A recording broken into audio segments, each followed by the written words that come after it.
إن الحمد لله نحمده ونستعينه ونستغفره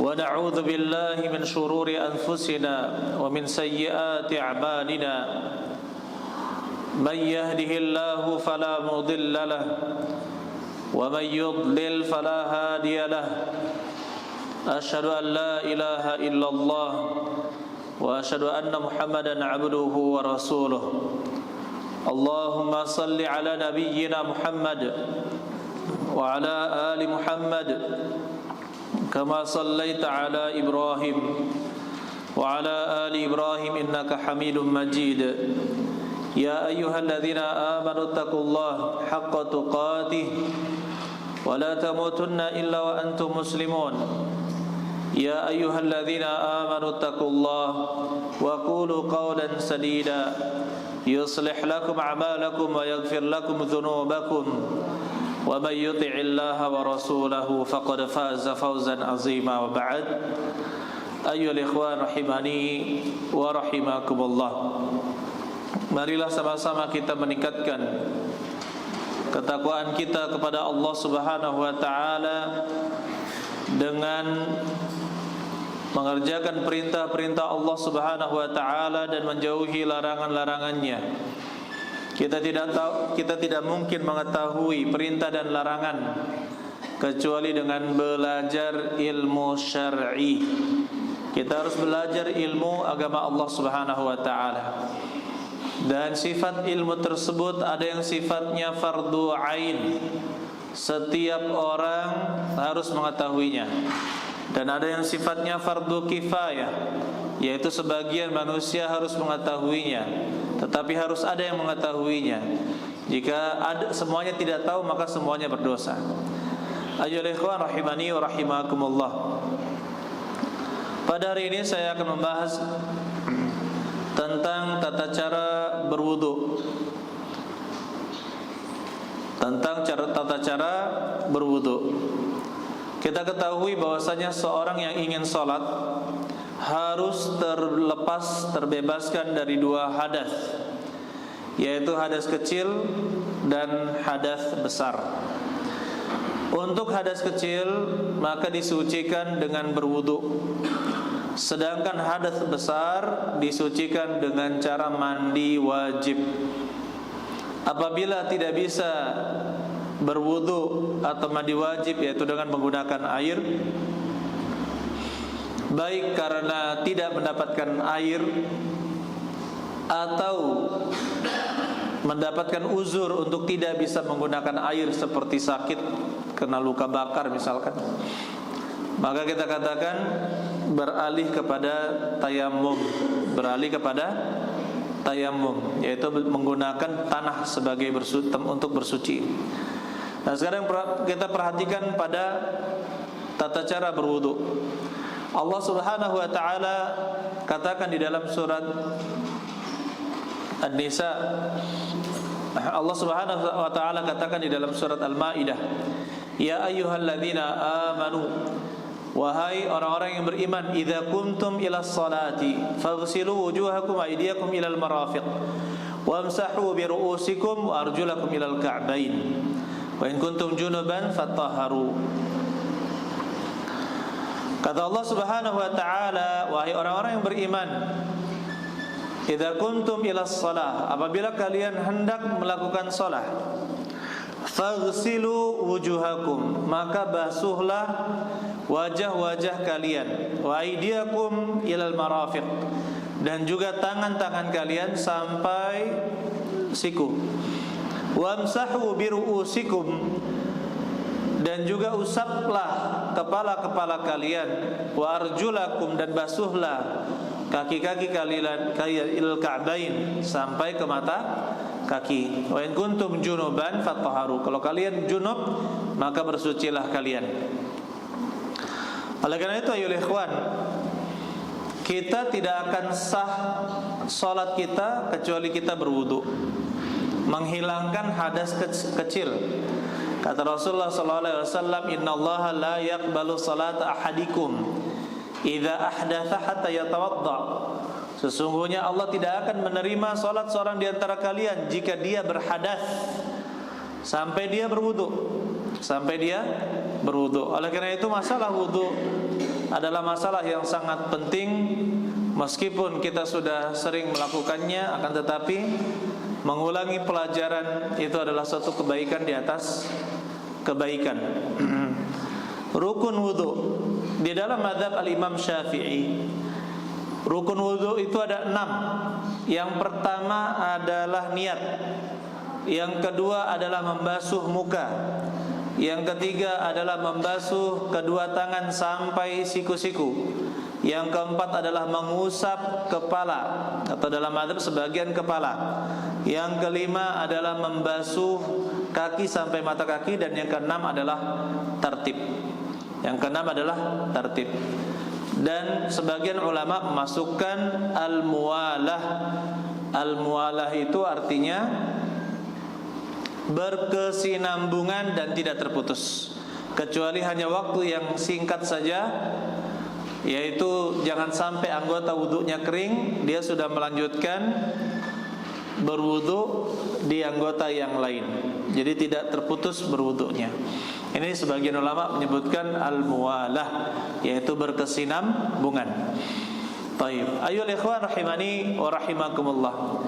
Untuk yang pertama, niat benar-benar dipasang sebelum berwudu, yaitu untuk berwudu baik agar bisa beribadah seperti sholat atau tawaf. Atau yang kedua, untuk mengangkat hadas, untuk bisa mengangkat hadas kecil. Atau yang ketiga, diniatkan agar melaksanakan kewajiban yang harus dia lakukan sebelum sholat, yaitu berwudu. Maka tiga niat ini dipasang, salah satunya saja sudah sah apabila kita niatkan dengan salah satunya ketika kita berwudu. Kemudian yang namanya berwudu itu ada rukun dan ada sunnah. Yang namanya berwudu itu ada rukun dan ada sunnah.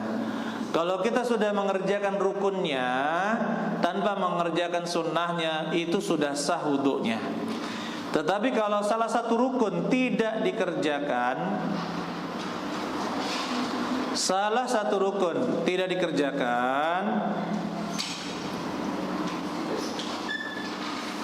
maju.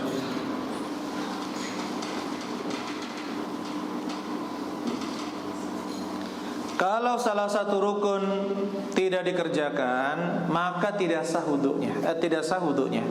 Harus dikerjakan. Kalau sunnah itu utama. Kalau kita kerjakan, maka kita akan mendapatkan pahala insyaallah, atau ganjaran yang lebih daripada yang tidak mengerjakan amalan sunnah. Ayo ikhwan, apa saja rukunnya? Yang pertama niat, sudah kita jelaskan. Yang kedua membasuh muka sebanyak 1 kali. Ini rukunnya.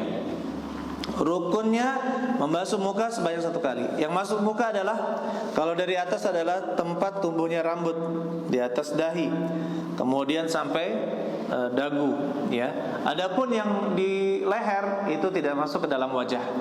Kemudian di sini telinga sampai ke samping itu harus diusap semuanya. Inilah wajah yang harus dibasuh, Itu sebanyak 1 kali rukunnya. Kemudian untuk yang rukun yang berikutnya, tangan. Untuk tangan sebanyak 1 kali, yang kanan 1 kali, yang kiri 1 kali, sampai siku-siku. Dan siku-siku itu masuk apa tidak? Ya, siku-siku masuk rukun yang harus dibasuh, ya, yang harus dibasuh. Kemudian yang selanjutnya adalah rukunnya mengusap kepala. Mengusap kepala ini sebanyak 1 kali.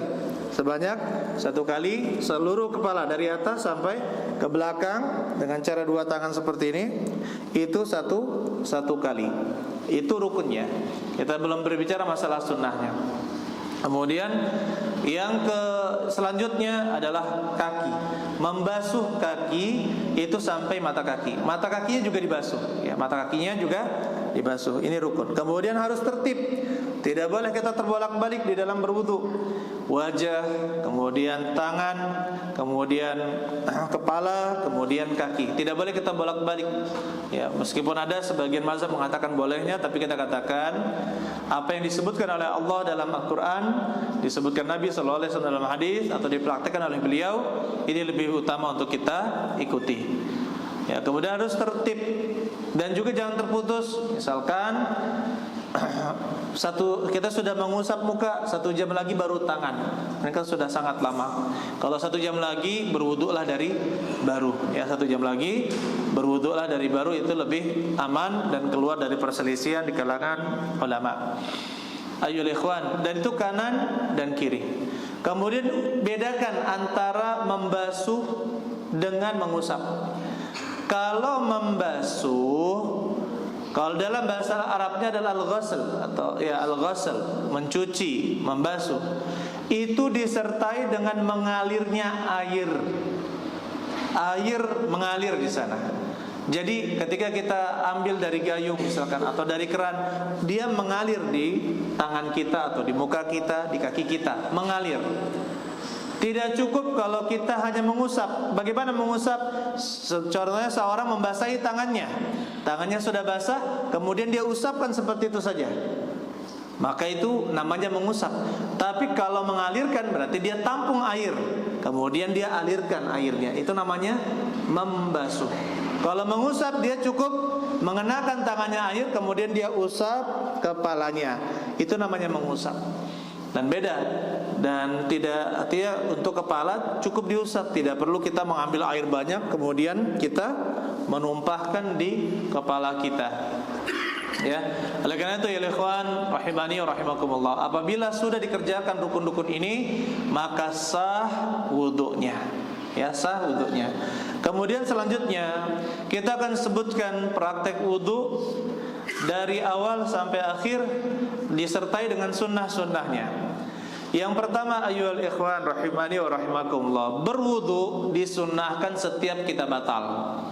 Bukan hanya ketika sholat. Setiap kita batal, kita berwudu. Ya, wala yuhafizu 'alal wudu ilal mu'min. Tidak ada yang menjaga wudunya kecuali dia adalah orang mukmin. Kapan batal wudu? Kita perbarui wudu kita. Itu sunnah. Ya, adapun sebelum sholat maka itu wajib. Ya, ketika kita batal disunnahkan untuk memperbarui wudu kita, hukumnya sunnah. Kemudian yang kedua, kita sebelum berwudu bersiwak atau gosok gigi. Kita gosok gigi. Jadi gosok gigi itu bukan cuma 2 kali sehari atau pagi dan sore ketika mandi, tidak. Lebih utama ketika kita sebelum berwudu kita menggosok gigi kita. Kemudian yang ketiga, selanjutnya kita mengucapkan bismillah. Sebelum kita berwudu ucapkanlah bismillah. Jika kita di kamar mandi, sebelum masuk WC ucapkanlah bismillah. Kemudian yang selanjutnya, kita bersihkan tubuh kita dari berbagai macam najis dan kotoran. Kita bersihkan tubuh kita dari berbagai macam najis dan kotoran, termasuk tempat kita berwudu. Jangan tempat yang ada najisnya. Nabi SAW beralih ke tempat yang lain ketika akan berwudu atau mandi. Kemudian ayyuhal ikhwan, kita mulai setelah membaca bismillah. Maka kalau dulu Nabi SAW menggunakan ina, yaitu mangkok, ya, menggunakan mangkok. Nabi SAW itu menggunakan sejenis mangkok yang terbuat dari tanah. Itu digunakan setelah baca bismillah, tumpahkan. Beliau menumpahkan air sedikit ke tangan beliau, ya, ke telapak tangan. 1, 2, 3. Dibersihkan sebanyak 3 kali. Kalau pakai keran kan berarti langsung saja. Ini kita yang tidak biasa saja, tumpahkan. Setelah itu Rasulullah SAW memasukkan tangan beliau ke dalam bejana, ya, ke dalam, kalau kita gayung, ke dalam mangkok. Kemudian apa yang dilakukan beliau? Berkumur sebanyak 3 kali. Cara berkumur yang ada di dalam hadis itu ada yang 3 kali ambilan. 1, masukkan ke mulut, kemudian ke hidung, isap, kemudian masuk lagi. 2, buang, kemudian ambil lagi, masukkan ke mulut dan hirup ke hidung. Ini 3. Ini cara yang pertama. Cara yang kedua dilakukan oleh Rasulullah SAW, ambil agak banyak, kemudian masukkan ke mulut dan hirup, kemudian buang. Tidak mengambil baru, ambil lagi, hirup, buang, ambil lagi untuk kali yang ketiga. Jadi satu tangan kanan ini untuk dua, yaitu untuk mulut, berkumur-kumur, dan untuk hidung, yaitu beristinsyak, memasukkan air ke hidung. Dan bukan seperti ini nggak ada mazhabnya nih. Masukkan air cuma di kayak gini saja, di lubang hidung. Tidak, dimasukkan dan dihirup. Wa balik fil istinsyak ila an takuna shaimah. Dan angkatlah, hiruplah dengan kuat sampai tinggi, kecuali kamu sedang berpuasa, maka tinggalkan itu. Jangan terlalu kuat. Jadi tidak benar kalau beristinsyak hanya dengan memasukkan jari ke dalam hidung, tapi tidak ya, harus dihirup, itu sunnahnya. Kemudian muka. Kemudian mengusap muka dengan dua tangan. Sunnahnya dengan dua tangan. Kalau tidak maka cukup dengan satu tangan, tapi target seluruh wajah harus dibasuh. Dan ini dilakukan sebanyak 3 kali. Dari awal tadi 3 kali, 3 kali, 3 kali, muka juga 3 kali. Kemudian tangan sampai siku-siku dilebihkan sedikit. Ini sebanyak 3 kali. Mulai dari yang kanan, kemudian yang kiri. Disunnahkan. Kalaupun yang kiri duluan baru yang kanan, boleh, sah, tetapi tidak utama. Yang utama kita dahulukan yang kanan, baru yang kiri. Sampai sampai siku-siku kita lebihkan sedikit. Dan ini dibasuh, dialirkan air. Yang kiri juga demikian. Adapun untuk kepala dan telinga itu cukup diusap, yaitu apa, sisa dari air kita, atau kita mengambil air baru dan dia menempel di sini, itu cukup untuk kita ke belakang, kemudian balikan ke depan. Dari depan bawa ke belakang, kemudian ke depan lagi. Lanjut kepada telinga. Telinga bersihkan yang dalam secara bersamaan, bersihkan yang dalam kemudian yang luarnya. Ini jari yang telunjuk bersihkan bagian dalam, kemudian yang jempol bersihkan yang luar. Ini lakukan secara bersamaan dan ini cukup satu kali. Dalil yang banyak dari Nabi sallallahu alaihi wasallam, ya, sebagian besar hadis yang berbicara tentang kepala dan telinga itu menyebutkan cukup satu kali saja. Kemudian ayyuhal ikhwan rahimani wa rahimakumullah, kemudian membasuh kaki. Membasuh kaki itu cukup dilebihkan sedikit dari mata kaki kalau kita mau membasuhnya. Yang kanan dulu 3 kali, yang kiri 3 kali. Dan tidak benar apa yang dilakukan oleh manusia atau sebagian orang sampai lutut, itu terlalu berlebihan. Ya, sampai membuka aurat, melihatkan aurat kepada orang lain, itu haram, tidak diperbolehkan. Jadi tidak ada syariatnya sampai lutut. Yang ada melebihkan sedikit dari mata kaki, sampai kita yakin mata kaki kita juga kita basuh. Kanan 3 kali, kiri 3 kali. Dan disunahkan untuk berhemat di dalam menggunakan air. Nabi sallallahu alaihi wasallam berwudu mandi dengan 2 sa'. Mandi dengan 2 sa' atau 1 sa', yaitu 4 mud. Dan berwudu dengan 1 mud. 1 mud itu seperti ini saja. Ya, 1 mud itu seperti ini saja. Betapa hematnya airnya digunakan oleh Nabi sallallahu alaihi wasallam. Itu dalam berwudu. Begitu pula kalau kita menggunakan keran, jangan terlalu banyak menggunakan air di keran. Ini ayyuhal ikhwan yang harus kita perhatikan ketika kita berwudu. Barakallahu li wa lakum wa jamil muslimin.